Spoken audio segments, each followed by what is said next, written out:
Bueno, hola, ¿cómo están? Gracias por asistir. Estamos generando mucha expectativa de pronto más de con estos problemas. Pero bueno, nosotros, así como nos presentó Andrés, somos Combustión Espontánea. Yo soy Pamela Loaiza. Yo soy Julián García. Hola, buenos días a todas y a todos.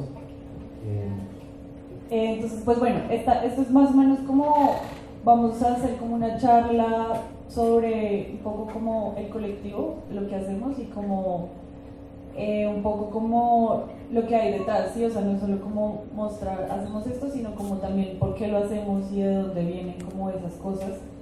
A ver si se antojan de pronto ir al taller o experimentar así también. Sí, ojalá nos encontremos para poder tener una conversación también chévere. Si en cualquier momento, no hasta el momento, digamos, de las preguntas, quieren de una vez como meter la cucharada, sería para nosotros más grato así, como conversar.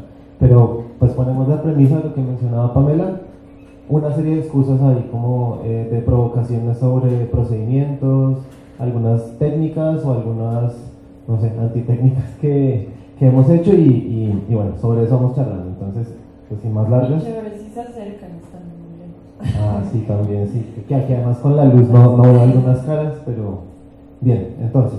Bueno, entonces, combustión espontánea, pues principalmente somos nosotros dos, Julián y Pamela, pero también trabajamos con un músico, compositor e improvisador que se llama Santiago Botero, que nos acompaña ocasionalmente, sobre todo en momentos, pues como en los en vivo. Bueno, en el de mañana no va a estar, pero vamos a igual tocar con composiciones de él. Pero pues sí, Santi es como el que se encarga de toda la parte sonora y es un gran profesor también de improvisación que nos ha enseñado mucho pues sobre ese ámbito. Ya les vamos a contar también por qué es tan importante como ese concepto de improvisación para nosotros.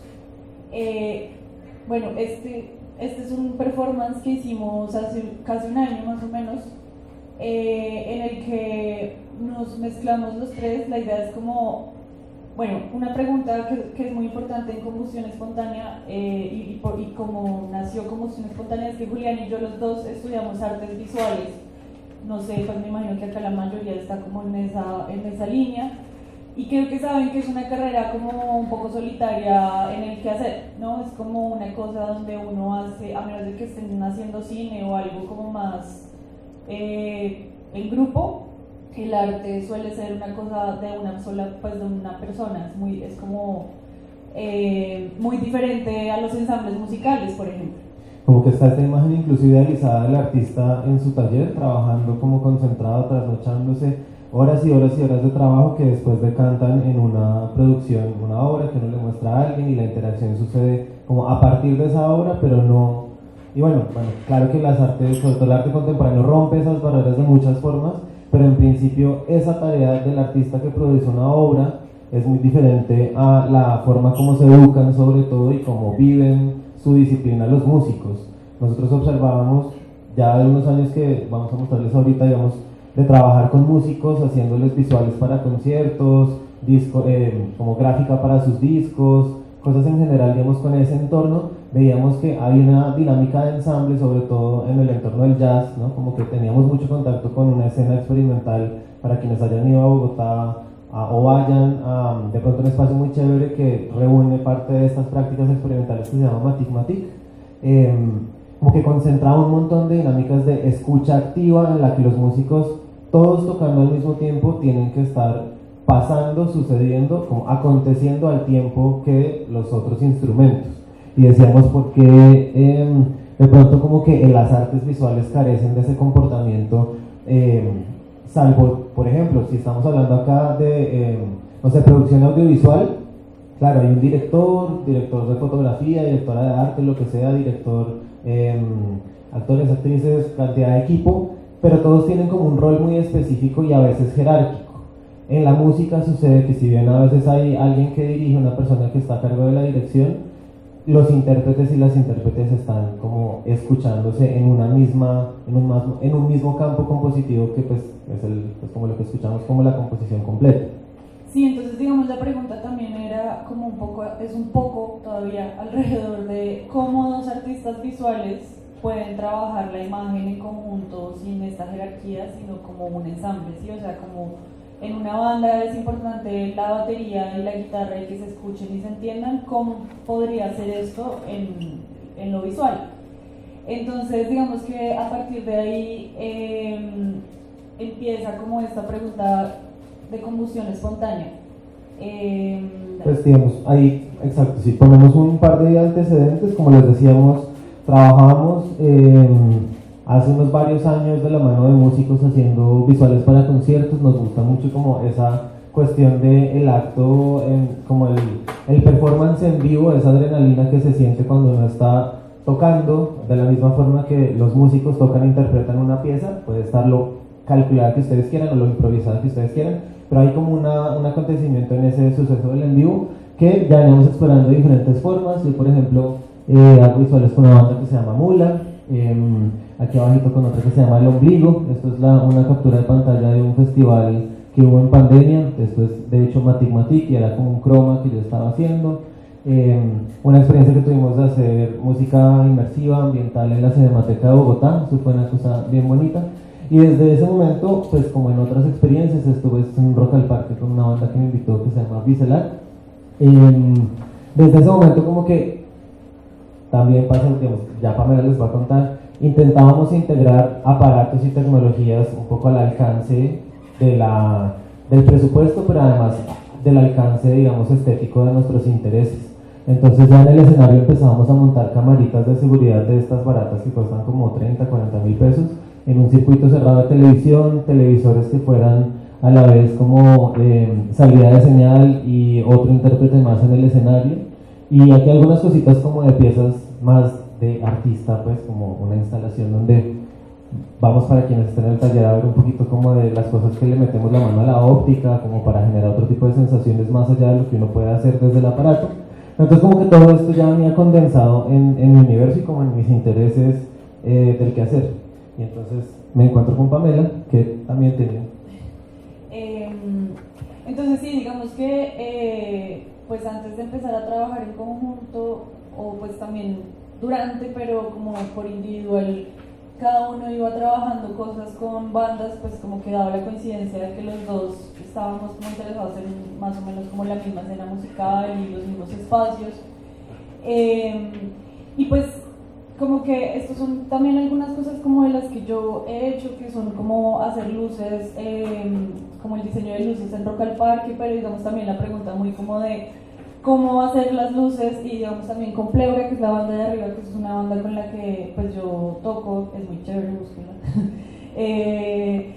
Y es como pensarse la luz como otro integrante de la banda, ¿no? No simplemente como algo que ayude y que deje ver al guitarrista y ya, sino como algo que vaya con la música, que tenga un sentido con las canciones, pues obviamente que estéticamente apoye mucho la banda. Digamos, Pleura es una banda que es instrumental, igual es muy potente, pero pues en el escenario pues normalmente es como ver al cantante, ¿no? En Pleura son varias personas que están haciendo cosas muy chéveres, pero también es como acompañarlos como una persona más, como por esa falta de ser frontman o esa cantante que hace como el show, cómo apoyar ese show con eso. También he trabajado con obras de teatro, como lo mismo, tratando de hacer que el video sea como otro participante en la obra y no simplemente pues como una pantalla al fondo que no le agrega nada, sino que haga parte de la narrativa. Y pues digamos que el encuentro entre Juli y yo fue sobre todo como en este interés que tenemos por los aparatos obsoletos. Esta de acá a la izquierda es una obra que hice hace unos años, de la derecha, perdón. Pues de su derecha, mejor. Sí. Es una obra que hice hace unos años, que es trabajando con un VHS y unos televisores pues de estos de tubos de rayos catódicos. Y digamos que la coincidencia pues fue esa, ¿no? Como que yo estaba buscando a alguien que me prestara un proyector y así conocí a Juli. Como que los dos estábamos muy interesados pues en esto de estas tecnologías obsoletas, y un poco de ahí viene como esta búsqueda de otros tipos de hacer cosas visuales que no sea pues con el mismo proyector de siempre y todo esto. Sí, como darle un poquito de cuerpo también, si quiere, plásticamente a la imagen, al video, me gusta mucho como Pamela define esta pieza como una bioescultura. De pronto vale la pena reparar un poquito en la estructura de esta, que es muy chévere, que hace poquito estuvo expuesta en Arte Cámara, que es un VHS destapado. Sí, es un VHS destapado que, pues lo que se ve ahí adelante es la cinta de VHS, o sea, es como lo que contiene el video. Pero al mismo tiempo es como evidenciar el aparato, ¿no? Cómo funciona un VHS por dentro. No sé si ustedes ya han visto, si algo vamos a ver esta tarde. ¿Han visto un VHS? Perdón. Más bien, ¿quién no ha visto un VHS? Levante la mano. ¿Saben qué es un VHS? ¿Sí saben? ¿No saben? No saben. ¿Quién no sabe qué es un VHS? Levante la mano. Uf, buenísimo. Claro, esto es soportes analógicos de video. Sí, dale. ¿Has trabajado con proyector de VHS? Proyector de VHS. Uno metía el VHS como en una especie de cámara, decía, y proyectaba la cinta en la pared. Esos fueron los primeros proyectores. Pero ¿será que tú estás hablando de proyectores de celuloide como de película de cine? Era un proyector de VHS porque yo lo tenía. Wow. Y de hecho Magic English tenía uno, tú lo comprabas todo el kit de Magic English y venía uno azulito, uno metía como la cinta del cassette y con una manivela uno la ponía y proyectaba. Uf, eso está increíble. Nos acabas de dar nos acabas de... Exacto. Total, ¿no? Sí, no, pues, pero ese no es tan conocido porque, pues... Sí, porque yo también soy generación 90, somos generación 90 y no teníamos ese lindo objeto. Yo no sé por dónde lo sacaron, yo sé que tenía uno en mi casa. Se nota. Qué chévere. Bueno, un VHS es un reproductor, o sea, antes de el MP4, antes del DVD, antes del CD, estaba el VHS, que era un cassette rectangular con una cinta electromagnética que guardaba la información. Es como decir ahora un CD o un DVD, pero en ese momento era una tecnología más analógica, o sea, no era una cosa tan digital de unos y ceros, sino realmente era una cosa electromagnética. Entonces el VHS era justamente como de los 80s, 90s más o menos, que iba junto al Betamax, y es un aparato que, digamos, me interesaba mucho porque se puede ver, o sea, digamos, si ustedes cogen un CD, me imagino que sí, se han visto, ¿cierto? Si cogen un CD, pues no se puede ver mucho, ¿no? O sea, uno ve una superficie brillante y ya. El VHS, en cambio, uno puede ver la cinta, cuánta cinta hay, como que ese grosor de cinta, ese largo de cinta, es la cantidad de video que contiene, es como mucho más visible, y es justamente algo que nos interesa mucho de lo analógico, que a diferencia de lo digital, que es una caja negra que no se puede como ver cómo funciona tan fácilmente, lo analógico pues uno lo puede desarmar y ya te muestra cuál es su mecanismo por dentro. ¿Seguimos? Listo. Perdón, es que estoy buscando una imagen del VHS lindo que tenía. Era como esto, pero era más grandecito. Era como esto. Wow. Pero era más grande, sino que no encuentro el específico que te digo. Pero... No, por favor, encuéntralo, nos muestres. Bueno, y entonces, viniendo de esa premisa que menciona Pamela, como esta pregunta por los aparatos, por la obsolescencia programada, por la aparente, digamos, lo que nosotros encontramos, este es un texto que nosotros redactamos para una beca que ganamos de la Cinemateca para espacios de formación, de talleres y de experimentación con audio y video. Pues voy a leerlo, perdón, aquí como solamente para pasar por encima, ¿no? Entonces, combustión espontánea y el taller que dictamos en ese momento, pues que acompañamos, nace en respuesta a la desgastante superexplotación de la ultradefinición y a la continua carrera de la oferta y demanda por equipos de mayor resolución en la imagen de video digital. En primera instancia, creo que si ustedes están estudiando cine o artes visuales y tienen la necesidad de grabar algo, siempre está como, bueno, esta cámara cuánta resolución tiene, qué ópticas tiene de pronto, y si de pronto me va a mandar al 4K, y si puedo exportarlo en 4K, ¿en dónde lo reproduzco? Y entonces cada vez vemos que vamos a Falabella Home Center y de repente el televisor de 8K atravesado en la mitad del pasillo, ¿no? Y uno dice, esto se ve increíble, pero las imágenes que tienen son como de un futbolista ahí sacándose los mocos, o como el pajarito volando, el paisaje en Escandinavia, pero es como que finalmente el contenido es lo que menos importa en esa pregunta y en ese afán estético, que cuando ustedes pues van a, digamos, la gente que quiere deslumbrar, y cuando aparece como la pregunta por cómo el espectáculo o cómo el problema estético acontece, parece que fuera solamente a través de la hiperresolución. Y nosotros justamente buscamos hacer una propuesta visual desde el uso de tecnologías y materiales analógicos, que esto, digamos, ya se traduce necesariamente en lo que decía Pamela, como una materialidad que uno puede palpar y puede alterar y digamos, codificar, dañar, montar, incluso desde la materia misma, mucho más fácil.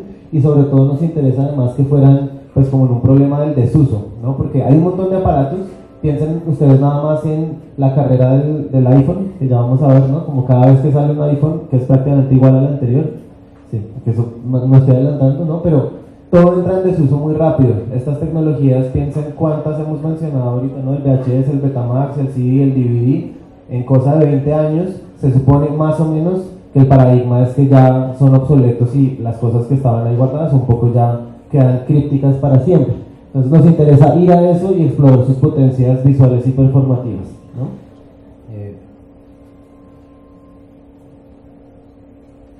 Bueno, y este pues es otro componente también importante con el que nosotros trabajamos, y es un poco este concepto de improvisación, ¿no? Que digamos de la mano de Santi hemos como aprendido a darle como el significado, pues otro significado, ¿no? Como que cuando uno le dicen improvisar, pues es como, no, pues va a llegar sin nada preparado, ¿no? Como a ver qué le sale. Pero realmente el improvisar tiene mucho que ver con la forma de entender como la creación, como una cosa que es el proceso mismo también, ¿no? O sea, como que no es solo el producto lo importante, sino ese proceso que se tiene durante el proceso,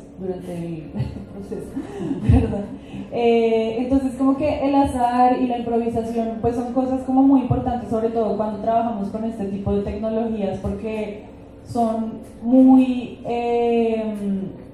¿cómo se dice? Inestables, caprichosas, sí, o sea, como que no todo, o sea, un VHS que tenemos no funciona igual al otro, tiene sus mañas distintas, no sé, como cuando la gente le pegaba al televisor para que volviera la señal, como ese tipo de cosas que son muy, muy materiales, y pues ahora como que difícilmente se encuentran, ¿no? Entonces también eso nos interesa mucho, como dejarnos llevar y como también a veces como aprovechar el error, ¿no? Si hay un error que queríamos hacer una cosa y no salió como queríamos, pues es como, bueno, esto que nos está como mostrando y que nos quiere, pues como que nos puede aportar.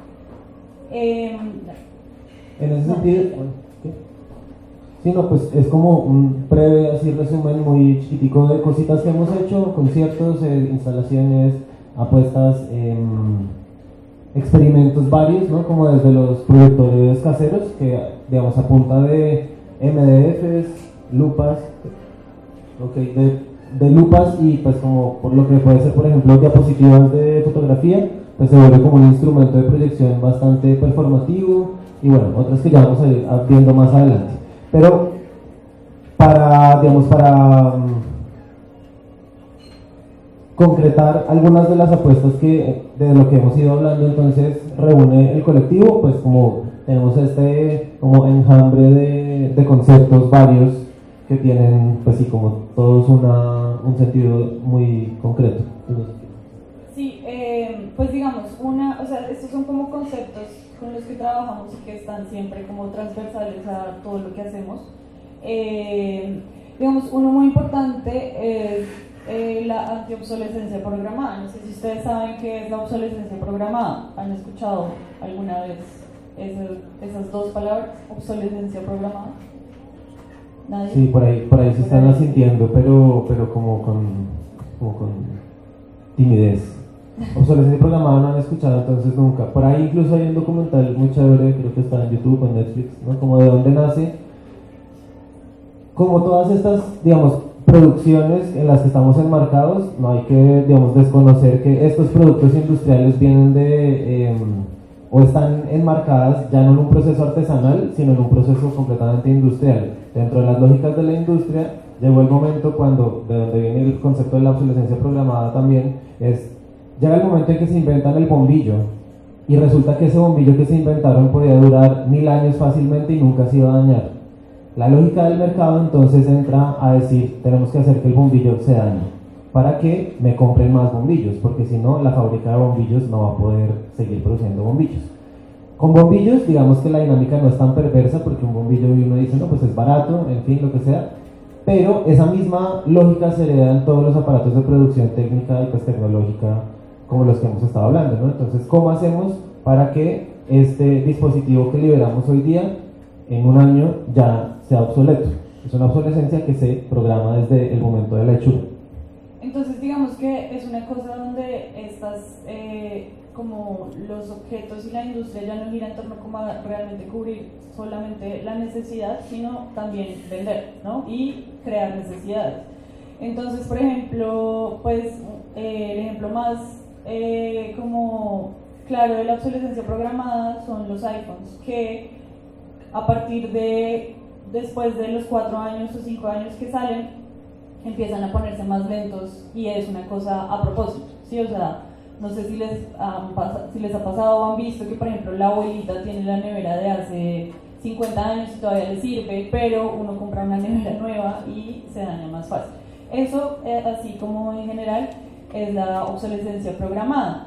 Digamos que esta idea es muy importante y ya se vuelve como una cosa política de nuestra parte, como de, ok, pues como un poco el capitalismo nos obliga a estar como todo el tiempo actualizándonos, pero ¿qué podemos hacer en contra de eso? ¿O qué podemos hacer nosotros desde nuestra práctica artística que vaya, pues que no tenga que obedecer necesariamente a esto, ¿no? Porque digamos, existen muchos colectivos de VJs que trabajan como con las últimas tecnologías, que igual, pues obvio, sería muy chévere que lo pudiéramos... Exacto, no es como que rehusemos de, si nos sueltan la esfera de Las Vegas para hacer un concierto, vamos a decir que no, pues no, pero entendiendo que no es el último paradigma al que estamos apelando y la única posibilidad, pues como que nos preguntamos por dónde más hay cabida justamente en una apuesta muy consciente de su lugar de emplazamiento, ¿no? Como Latinoamérica. Piensen que en Estados Unidos, si se daña un iPhone, ese iPhone va para la caneca. Aquí, yo no sé, digamos en Cali cómo funciona, pero en Bogotá uno sabe a qué sitios ir a llevar a arreglar el televisor, el iPhone, a que le cambien el chipcito que se le dañó, a desbloquear la cosa que de repente por el sistema operativo entonces ya dejó de funcionar. Es una lógica de reaprovechar todo lo que ya está ahí. No hay este sentido del desperdicio igual que en otras, digamos, sociedades. Y entonces, digamos, eso también se relaciona mucho con la palabra cacharreo, que es pues como cacharrear las cosas, ¿no? Como no, o sea, no necesariamente nos acercamos a los dispositivos ya sabiéndolo todo, sino como, bueno, desarmémoslo, a ver qué pasa, qué hay adentro, averiguemos cómo funciona un VHS, cómo hace este motor esto, porque digamos, esto tiene mucho que ver con esta de acá abajo que creo que no se alcanza a ver, que dice abrir y desmantelar la caja negra, que pues la caja negra es un concepto de Flusser, en el que habla, digamos, él habla particularmente de la cámara fotográfica y cómo la cámara fotográfica funciona tan ajeno a nosotros, como que en el momento en que salió era muy difícil, o sea, como que uno usa, digamos, hoy en día usamos un celular y tomamos una foto, pero no sabemos realmente qué es lo que está pasando dentro del celular para que tome esa foto, para que se suba a internet, cuántos píxeles, sí, como que todo lo que hay detrás. Entonces, la caja negra justamente es un dispositivo que nosotros usamos todos los días, pero no sabemos qué hay detrás, no sabemos de dónde viene, no sabemos cómo funciona. Entonces, como que es otra posición también que nosotros tenemos, que nos parece importante como saber cómo funcionan las cosas, porque así mismo podemos cacharrearles y así mismo podemos como hackearlas y voltearlas y hacer pues lo que queramos con esas cosas, y no que las cosas hagan con nosotros lo que ellas quieren. Que es un concepto justamente que viene de eso de desmantelar la caja negra de Wilhelm Flusser, que es en la medida en que el artista conoce la forma como se producen los medios y cómo opera su aparato técnico, puede producir otro tipo de imágenes, no la imagen que le condiciona el aparato, sino ya entiende, digamos, otro tipo de cosas que puede hacer a partir de lo que, pues la técnica misma, un poquito lo que estaba pasando con el VHS en el ejemplo de la obra de Pamela. En este sentido, también, digamos, conectando con lo indisciplinar, se refiere concretamente a eso, ¿no? Como esa actitud de, si me dicen que conecte y que meta el cassette del VHS de esta manera, ¿qué pasa si lo destapo, le hago una cosa y lo vuelvo a meter ahí? Como con una cierta indisciplina con los objetos que ya marcan un deber ser y una forma en la que se debería operar. Esto también uno podría poner esa lógica para los objetos digitales, que también nos interesan, pero especialmente como en la materia física en los objetos analógicos es muy claro. Somos, digamos, nos interesa además el paradigma de lo interdisciplinar, por lo que ya les mencionábamos, ¿no? Como que nos interesa crear el ensamble con otras disciplinas, teatro, pues artes vivas, música, etcétera. Entonces estamos como cruzando esas dos todo el tiempo. Y quizá entonces vamos con estas, como con... Sí, y digamos, esta imagen pobre e imagen bastarda viene de un texto que leímos hace un tiempo, que viene de un libro de varios ensayos, pero particularmente el que nos interesó es este que se llama En defensa de la imagen pobre, de Ito Steyer, que es una artista visual que trabaja mucho con video. Pero digamos, el texto, lo que nos pareció como muy importante es que ella tiene como una postura política sobre la importancia de las imágenes de baja resolución. Entonces es como imagen pobre en este sentido de una imagen pobre de calidad, ¿no? O sea, que no es la imagen rica Full HD, 8K, no sé qué, sino como la imagen JPG, las que enviamos por celular, las que subimos a YouTube, las que subimos a Instagram. Sí, o sea, como estas imágenes que al ser compartidas y repetidas se van como perdiendo calidad, perdiendo píxeles, pero al mismo tiempo como que tienen un valor muy importante, y digamos en este caso sobre todo político, en el sentido de que esto hace que, o sea, antes de estas imágenes digitales, que digamos las imágenes analógicas no pueden perder tanta calidad, ¿sí? O sea, como que es más difícil, es más algo de lo digital, como estos píxeles que se ve como borrosos y todo esto. Antes de eso, justamente era muy difícil compartir las imágenes, ¿no? O sea, una película de cine, pues quienes las tenían solo las podían ver o en un cine, o pues si tenías un proyector en casa, pero pues no era una cosa como tan común, ¿no? La imagen pobre, uno puede meterse a Google y buscar cualquier imagen, te sale una imagen de 600 megapíxeles, sí, o sea, VGA, no sé, como... Sí, como más bien, como 600 píxeles. Eso, 600 píxeles. Entonces, la imagen pobre también se habla como ese momento en el que se funde, como se desdibuja la línea entre el creador y el consumidor. Eso, digamos, viene además pues como se hila con un concepto de un libro que también pues menciona incluso Ito Steyer, de Julio García Espinosa, teoría, digamos, latinoamericana del cine, y tiene que ver con los modos en los que nos apropiamos de los objetos y cómo circulan, sobre todo, que es como la premisa de la imagen pobre. ¿Qué es lo que gana la imagen cuando pierde resolución? Fluidez, alcance, comunicación, apropiación por parte de sus productores, que ya no son como unos allá y otros acá. Piensen aquí en, obviamente, como que es lo que rápidamente uno puede contextualizar en imagen pobre en internet: los memes, los stickers, la estética del shitpost. Aquí me imagino que algunos de ustedes estarán familiarizados con qué es eso, ¿no? Como esta cosa aquí que se ve como súper cutre y cada vez como que expresivamente revela algo que la limpieza de la imagen, a la que no podemos apelar necesariamente todos desde el dispositivo técnico, pues digamos determina. Entonces toda esa línea de consumo que antes era con el cine, que digamos cuando aparecen el cine de 8 milímetros, de 16 milímetros, en una apuesta por decolonizar como la producción del cine de las grandes industrias, también opera en otra forma en este momento con la imagen digital y con la imagen, digamos, de los medios que tenemos al alcance. Se desdibuja esa distinción entre quien produce y quien consume. Entonces, bueno, para ir redondeando como esta idea de hitos importantes como Ito Steyer, vamos a plantear tres hitos que a nosotros nos parecen muy importantes en la imagen en movimiento, que son estos tres. El primero que vemos, ¿alguien lo reconoce? ¿El de acá? ¿Sí? ¿Quién dijo eso? ¿Cómo se llama esa? Sí. ¿Cómo?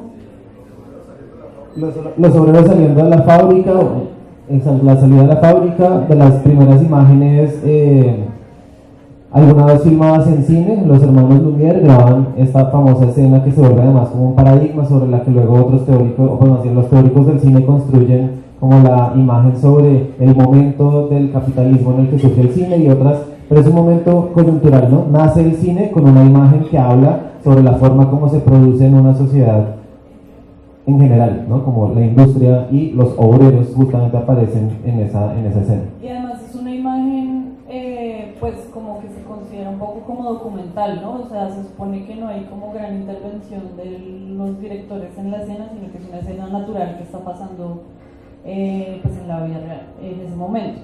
La segunda es 1902, ¿esa la reconocen? Viaje a la Luna de Georges Méliès, ¿no? ¿Sí? Ahora sí. Sí. De Méliès. Sí, vamos a ver el apellido porque ya me confundí. Pero sí, de Méliès. Gracias, Viaje a la Luna perfectamente. Como de alguna manera el paradigma del cine narrativo y del cine documental emerge con la coyuntura del cine mismo, ¿no? Como rápidamente empezamos a fabular, muy traído de la tradición del teatro, de la literatura, historias, empezamos a contar de otra forma, digamos, ya empezamos como a entender lenguajes audiovisuales a partir de elementos digamos, propios de la imagen en movimiento muy rápido en la emergencia del cine, pero todavía aquí estamos hablando de producción de imagen desde la grabación, el consumo de unos que producen y otros que ven. Y la tercera, ¿la reconocen? ¿Qué es? La caída de... ¿Alguien no la ha visto? ¿La quiere ver?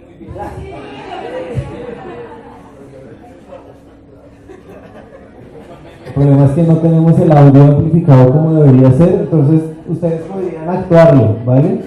Entonces...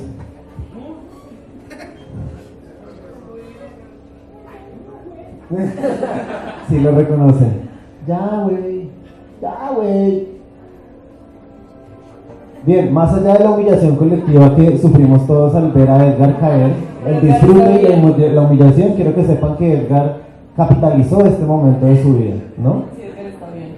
No solo está bien, sino que además le sacó mucho rédito a esa humillación por la que pasó. Bueno, entonces, más allá de que sea una imagen de humillación, que lo es, no es importante, no es un hito para nosotros por eso, sino porque la caída de Edgar la consideramos como un hito porque realmente fue una ruptura en la producción de contenidos. O sea, como que esto fue en el 2005, un momento en el que el internet ya estaba tomando mucha más fuerza y digamos, con la caída de Edgar fue una de las primeras pues videos en las que se reprodujo y se crearon versiones desde casa, ¿no? O sea, no eran remakes de Hollywood, sino eran gente haciendo ediciones cutres de la caída de Edgar, ¿sí? Entonces fue un momento, o sea, sentimos que es un hito porque realmente es como lo que ha dado inicio, no sé si fue gracias a la caída de Edgar, pero digamos a partir de ahí, esto que conocemos en el internet y que nos parece como ya tan normal, ¿no? Sí, como un procedimiento que hemos apropiado ya todos, ¿no? Copiar una imagen, ponerle un sticker encima, volverla a guardar, otra vez, recircular, producir. Ajá, esto pasó con la caída de Edgar y dio como una apertura de eso, como que a partir de ahí, pues ya todos somos productores y consumidores, ¿no? O sea, no solo consumimos el contenido, sino que también podemos generar contenido de lo que queramos. Ahí digamos que enlazamos esa lectura sobre la caída de Edgar como un hito de la imagen digamos sobre todo en circulación, con este texto de Marshall McLuhan, no sé si lo conocen, si han hablado de El medio es el masaje, que básicamente es un ensayo entre visual y textual que propende por digamos la tesis de que las tecnologías condicionan la forma como se consumen las tecnologías, la imagen, o más bien la televisión, la radio, el cine, todas vienen acompañadas casi que de un aparato ideológico que nos indica cómo debemos o cómo opera en un circuito cultural una tecnología en sí misma, ¿no? Entonces cuando aparece la televisión, no en vano es un mueble que se parece como a los muebles de la sala, se pone en la sala y nos ubica directamente en ese imaginario cincuentero de los gringos, ¿no? Como la familia reunida después de que llega el papá de trabajar, la mamá estuvo todo el día en la casa, los niños se reúnen, el papá toma la decisión sobre qué se ve, que un poquito pasó aquí también de una forma un poquito distinta, pero es un aparato, digamos, que reúne toda una serie de imaginarios culturales en una sola forma, digamos, en una forma de consumo. Así también aparece con la radio y con el internet, pues esto es muy evidente, digamos, en la forma en que podemos producir y circular, y etcétera, esto que estamos hablando.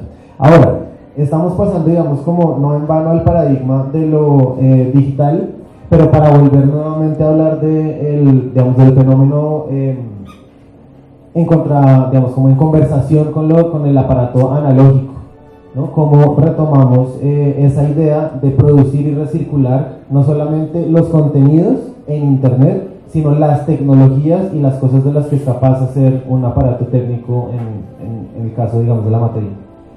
Porque digamos, ¿qué pasa? Cuando la calidad, los píxeles empieza a subir, ¿qué empieza a pasar? O sea, si digamos el estándar es 720 y todos tenemos un celular que graba 720, todos podemos producir contenido, pero esa calidad siempre ha sido una carrera, como de ahora todos pueden, entonces ahora vamos a hacer otro que no puedan, así como que siempre hay como una exigencia de conseguir el último aparato, tener la mayor calidad, ¿no? O sea, como tener el último celular para poder grabar esto mejor.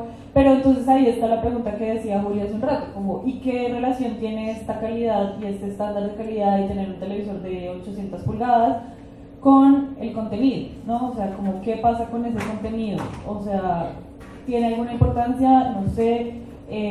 Pues digamos, me pasa que tengo una vecina que tiene un televisor gigante para ver la red, no sé, quiere verle los poros a los presentadores, ¿sí? O sea, como, ¿por qué pasa eso, no? ¿Por qué es tan importante ver ese tipo, o sea, ver en Full HD, pero el contenido sigue siendo el mismo de siempre, el mismo que podríamos ver en un televisor de tubos de rayos catódicos? Eso nos lleva entonces a la segunda parte, digamos, de las cosas que queremos compartir, que es como los procedimientos del en vivo en lo que hacemos, ¿no? La puesta en escena que llevamos a cabo y lo que, digamos, dentro de las reflexiones que un poquito hicimos ahorita, recogemos. Entonces, digamos, ahí retomamos esta pregunta que estábamos haciendo al inicio y es como de cómo dos artistas visuales pueden trabajar en conjunto y en ensamble como una banda de música. Cómo se puede crear imágenes dos personas al tiempo, ¿no? Digamos, si fuera una pintura y los dos están pintando, ¿cómo hacen para que uno no tape el otro, sino que se forme una figura conjunta? Entonces, digamos, esto que les vamos a mostrar a continuación son como diferentes experimentos que hemos hecho en vivo. Por ejemplo, que fue un concierto de una banda bogotana que se llama Hermanos Menores en un espacio que es el Teatro La Libélula. Pues nos pusieron la premisa de hacerles como la puesta en escena.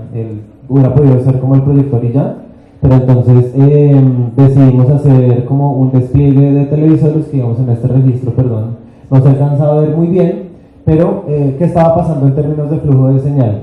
Por un lado teníamos la salida de video desde un computador que tenía además conectado como el audio que salía de la escena para responder en tiempo real a esa señal, y por otro lado teníamos otras señales que iban directamente a los televisores y que estaban operando paralelamente. Son esos televisores que ustedes vieron ahorita, eso era como se veía, digamos, desde el escenario. Entonces, digamos, acá todavía no estábamos los dos sobre el mismo soporte, sino que Juli manipulaba la pantalla grande y yo intervenía la pantalla pequeña, pues los televisores pequeños. Entonces acá la intención era obviamente pues como escucharnos, entre comillas, vernos, ¿no? O sea, si Juli estaba poniendo imágenes de naturaleza, yo con qué podía responder, ¿no? No iba a poner entonces una cocina, ¿sí? No sé, o de pronto sí, dependiendo como mi intención, pero la idea era como trabajar en conjunto, ¿sí? Como que no fuera cada uno por su lado y que alguien tocara en la trompeta un villancico y en el teclado un merengue, ¿sí? O sea, la idea era como que todos estuviéramos en el mismo... Dale.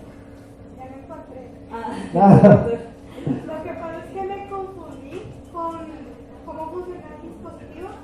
Son dos. Uno es Super Cine, sí, de los años 80, que lo que hacía era poner las cintas que traía y en la manivela se proyectaba. era un juguete. Y el otro es de Fisher Price, que se llama Movie Theater, que lo que hace es poner un cassette de frente y uno veía por ahí. Entonces me confundí un poco comparando, los uní en uno solo mis recuerdos, pero no iba a descansar. Pero es un gran sueño. Ahorita no me gusta. Sí. Debe ser como las chapitas, ¿Como las Vimaster? las Vimaster, ajá. Que vamos a traer, que esas son hermosas. No. Listo. Listo. Bueno, entonces ahora acá vamos. Listo. Gracias Entonces, por tenernos paciencia. Vamos a apurar. Listo. Bueno, esta fue otra versión que trabajamos en vivo. Acá lo que hicimos, esto fue en un festival. En el Festival Centro, en el Distrito de las Artes en Bogotá. Acá fuimos un poco osados y Irresponsables. Irresponsables. Acá lo que hicimos es que yo construí una mixer análoga de video, que es lo que vamos a hacer esta tarde, si van a salir. Y Juli estaba conectada a mi mixer. La mixer análoga lo que hace es recibir dos señales de video. Acá yo estaba mezclando un VHS con el computador y la salida hace que se mezclen los dos videos y se haga como ruido y se haga glitch, pues como real, digital, analógico. Acá decimos que fue un poco irresponsable porque fue un experimento que probamos en vivo y pues tuvimos algunos errores. No sé. Entonces, en la primera, ahí se ve, este es el VHS, el aparato. Esta es una pantalla que teníamos como para previsualizar y esta es la mixer donde llegaban las dos entradas de video y salían. Y eso luego se procesaba desde el computador y salía, desde la mixer salía la salida final hacia pantalla, que era una pantalla, digamos, digital, etc. ¿Y por qué irresponsables? Porque en ese momento entendimos que la señal digital y la señal analógica a veces tienen conflictos por cosas que luego pudimos explorar como más a fondo y que de las que les vamos a contar después. Otro tipo de experimento acá para ensamblarnos como un colectivo. Aquí estamos operando Santiago Botero, Pamela y yo, y lo que hicimos fue crear dos pantallas con dos proyectores desde lugares distintos para poder crear dos composiciones en las que la primera, digamos, en esta de atrás, el proyector de adelante, digamos, es como más protagonista, y en la de atrás, que el escenario, digamos, la gente desde el escenario veía las dos capas superpuestas, podía ser como más protagonista en una o en la otra, y lo que teníamos era la imagen enlazada entre los dos computadores y a veces sacábamos una por un lado y otra por el otro y era como un dispositivo así como experimental para crear otra sensación escénica. Esta fue otra vez, acá lo que hicimos fue más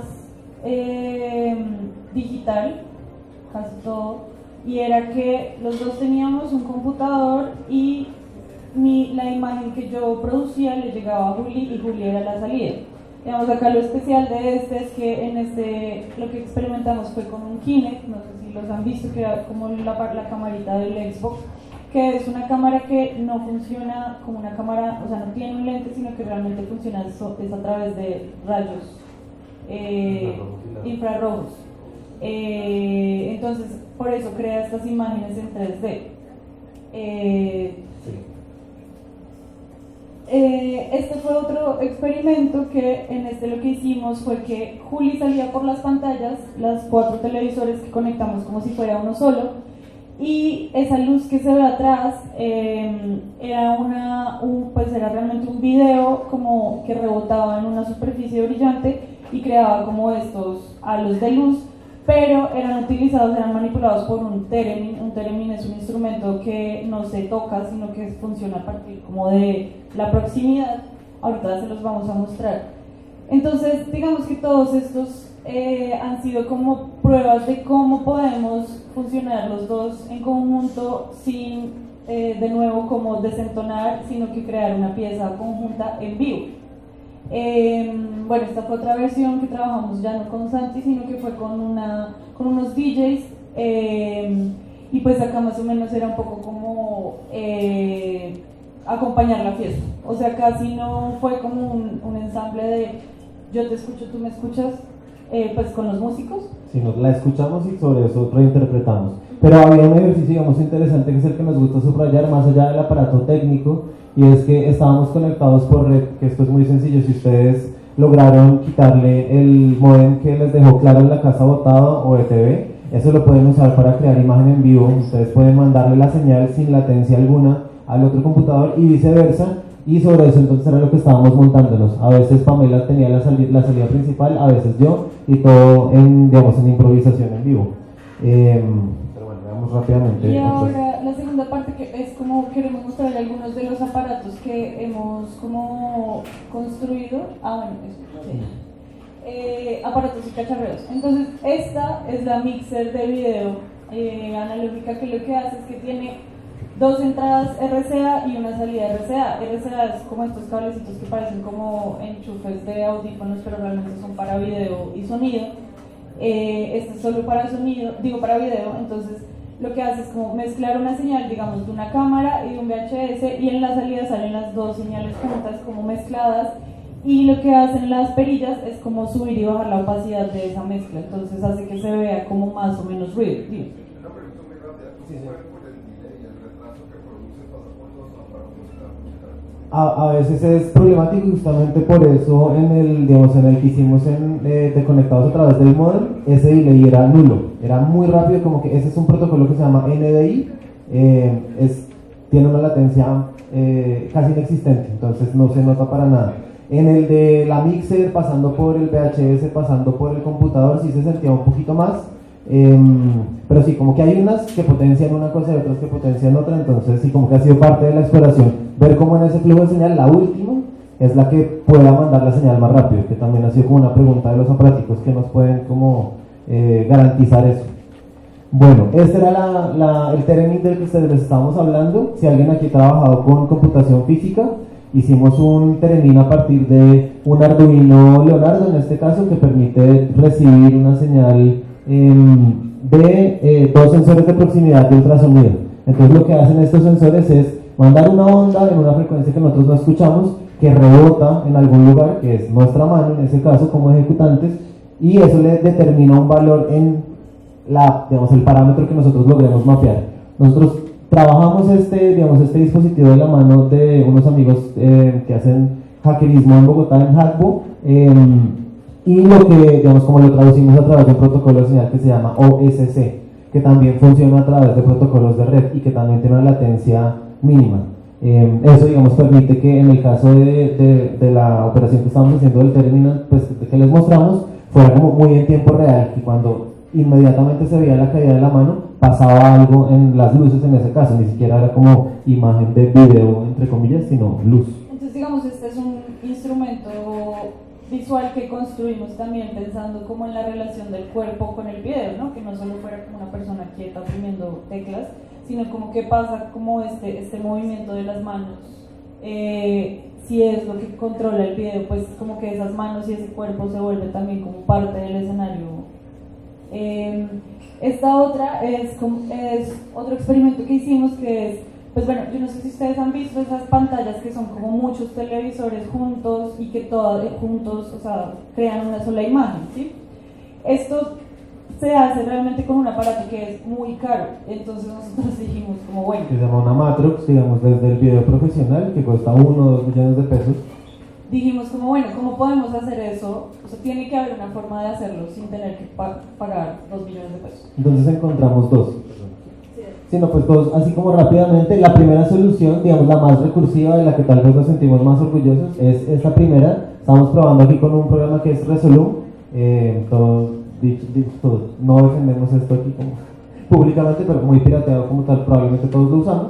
Pero más allá del software, lo que hicimos fue, de nuevo, por el protocolo de red, conectar dos computadores para que uno saliera a dos pantallas, porque cada computador tenía dos saliditas de video, y el otro recibiera la señal del primero y saliera a la segunda señal. Realmente lo que hay aquí detrás son dos computadores, uno de 10 años ni siquiera, como de 13 años de viejera, que solamente estaba canalizando la señal, y el primero, que era un poquito más robusto, que está procesando la señal que va a este y va del otro.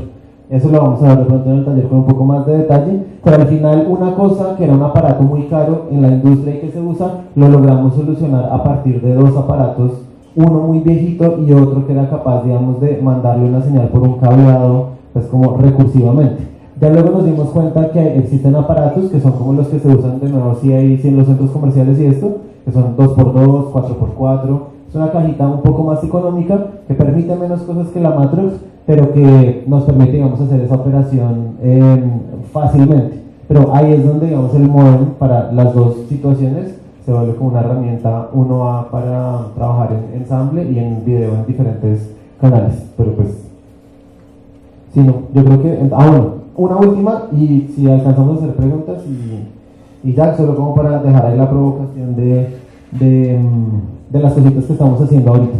Entonces, esto que tenemos ahorita en este momento expuesto en un espacio en Bogotá, que les contábamos en Hackbo, es un dispositivo de captura de imagen en dos salidas distintas de video. Entonces, esto es una cámara de seguridad, de esas que les decíamos, muy baratelis, 40.000 pesos habrá costado esto, con salida de RCA, que se conecta a un televisor que reproduce la imagen en tiempo real, normalita como uno está acostumbrado a verlas, solo que en blanco y negro.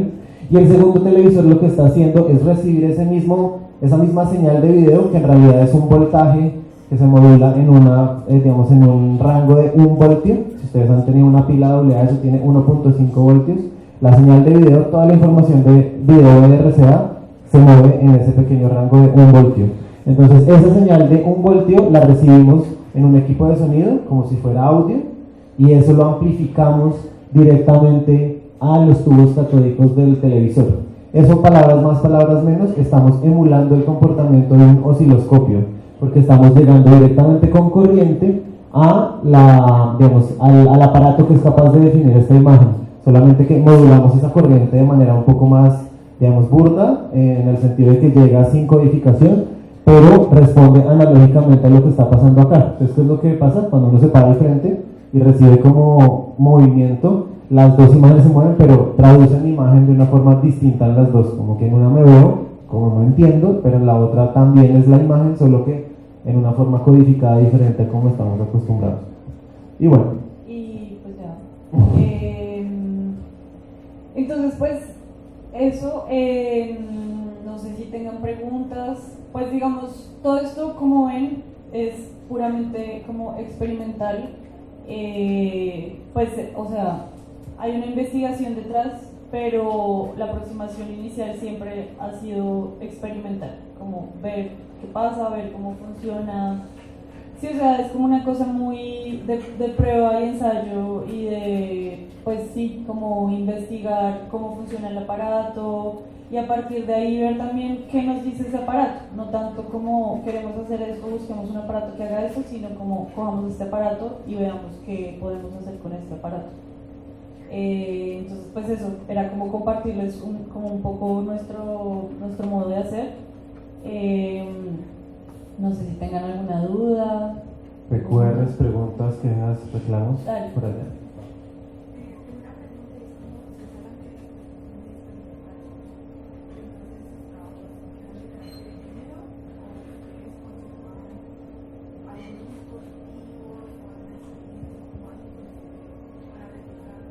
Digamos que...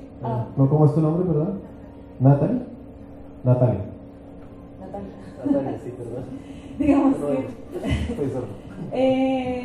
Digamos, los performance suelen ser muy efímeros, o sea, hacemos uno que otro registro, pero ese sí nos gusta que sea como carácter efímero, o sea, como que cada vez, así toquemos con una banda y sean las mismas canciones, cada vez es diferente, como que los programas y las cosas que utilizamos hacen que podamos como componer en vivo, que justamente es lo que nos interesa, no como, es como un poco una edición de video pero en vivo, entonces no queda guardada sino que tú vas editando en caliente.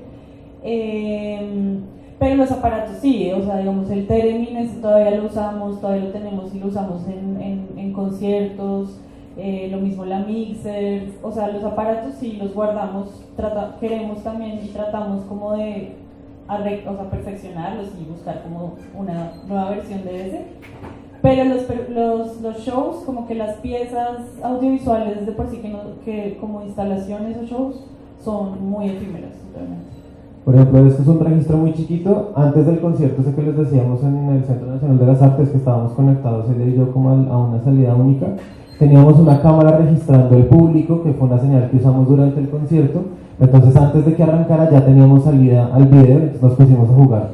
Entonces le pusimos un efectico muy sencillo y la gente de repente empezó a reaccionar. Lo más lindo fue cuando apareció como la reacción de los niños.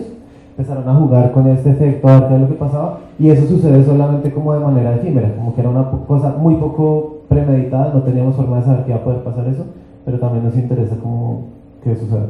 Bueno, y otra cosa es que también, pues si bien solo hemos hablado como de la investigación técnica y estética, también siempre pues tratamos de integrar como algo conceptual a las piezas, que no siempre son como muy evidentes, porque pues esto ya es como mucho más, es como una cosa más de como experiencial, que a veces digamos justamente nos gusta como escuchar las interpretaciones de las personas de cada concierto que hacemos o cada imagen, como que es algo muy chévere de jugar como con estas imágenes abstractas, pero antes de eso también igual pensamos un tema. Entonces por ejemplo, el último show que hicimos fue, el tema central era como las relaciones personales versus como lo microscópico y lo como universal, macroscópico, cósmico, ¿sí? Entonces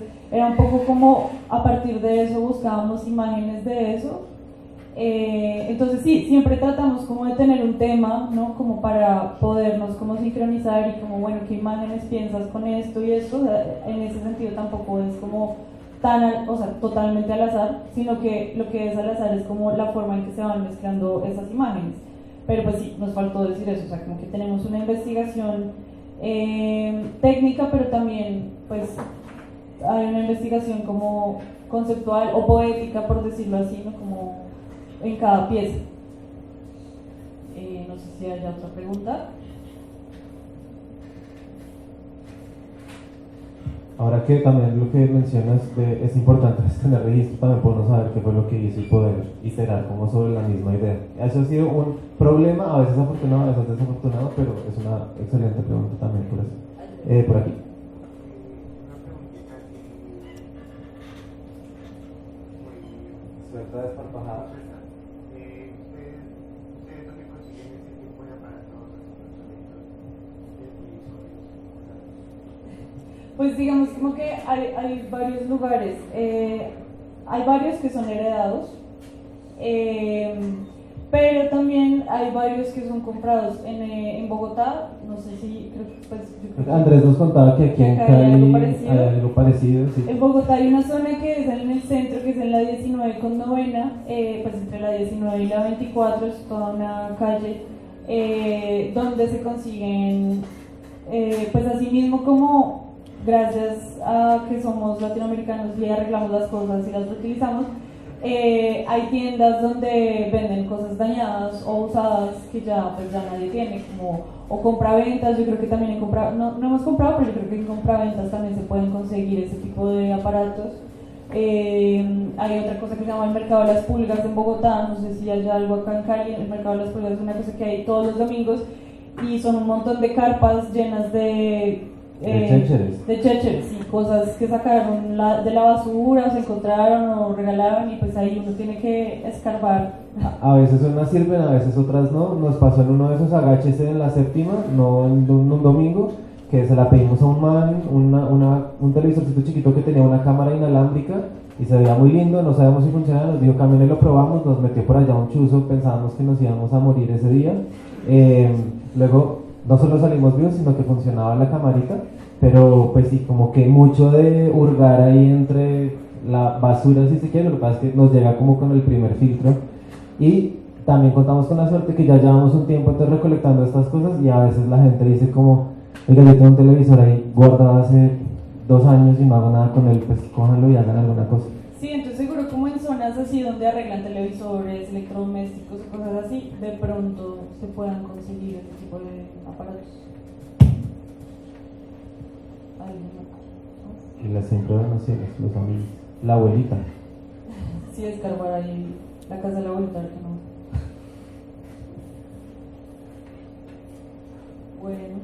Bueno, muchas gracias por tener la paciencia de esperarnos, de escuchar.